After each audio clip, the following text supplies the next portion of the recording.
Picture this, it's June 1944. You're in the 4th Army Group of the Wehrmacht. You're in modern day Belarus. You're surrounded by 2.5 million Soviet and Polish forces. That's your Model 98K.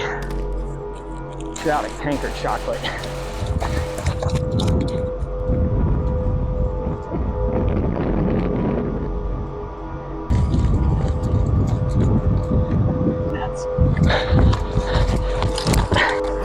Los!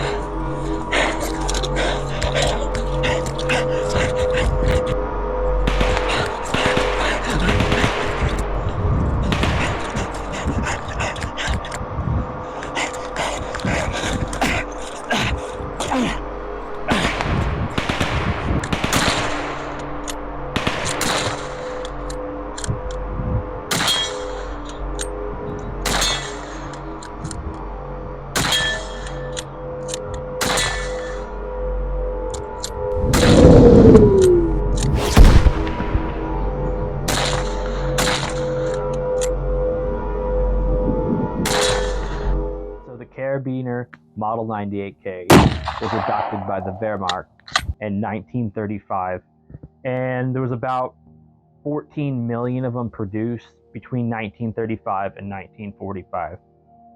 It was the main service rifle of the Army, and it was supplemented by semi-auto rifles like the Guerre 43, but this was the primary rifle.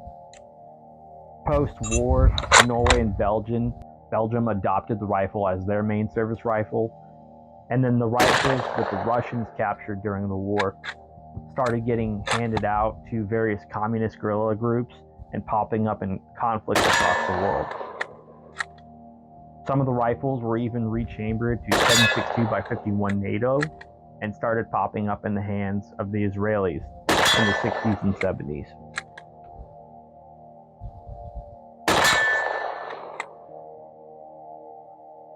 So the sights on this rifle are pretty nice. They start at 100 meters and they move all the way out to 2,000 meters, which is high hopes to say the least, but it's something that was left over from older rifles, and it just kind of made it into the design of this rifle. The front sight is hooded to protect it from getting smashed or, when the rifle is dropped. The serrations cut onto it are to help it prevent glare during bright days. The rear sights feel great. The spring-loaded ears allow you to adjust it, and the lockup is very positive, and the adjustments itself are very smooth along the rail of the sight.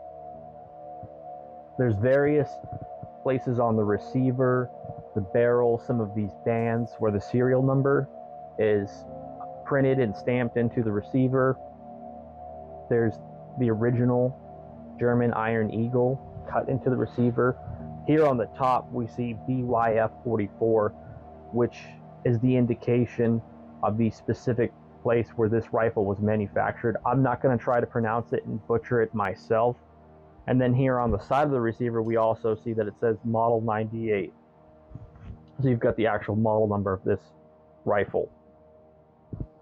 The bolt is very smooth.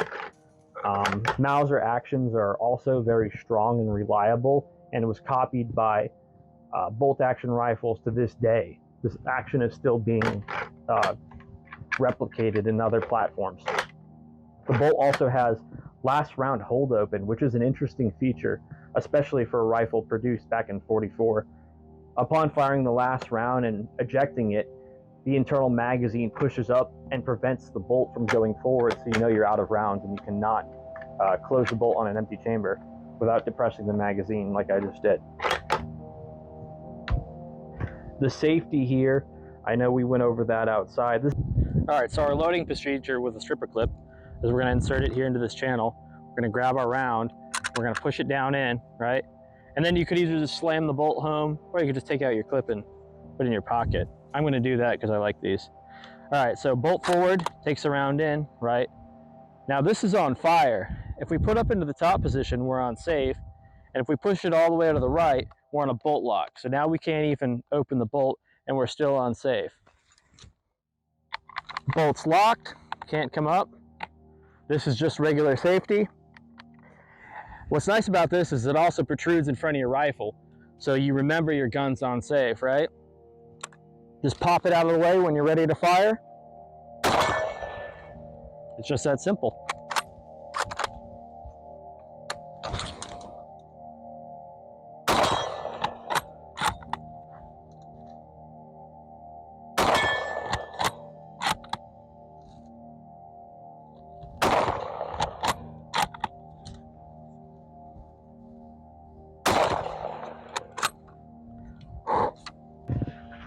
This hole here to the rear of the stock is for assembling and disassembling the bolt, and is a nice feature. It's something that you can tell they were really thinking about the guys out in the field having to live with as few tools as possible. And so this is something that you can tell a lot of care and design went into this rifle.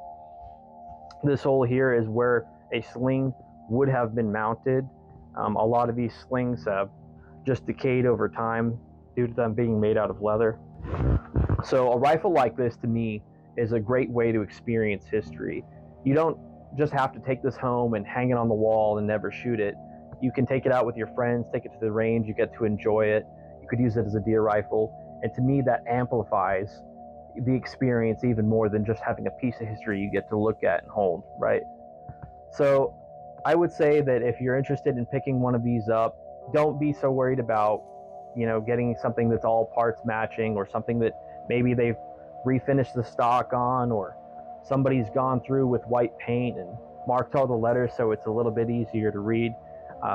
Don't let that detract from the experience of getting out and taking a piece of history like this to the range and getting to enjoy it for yourself.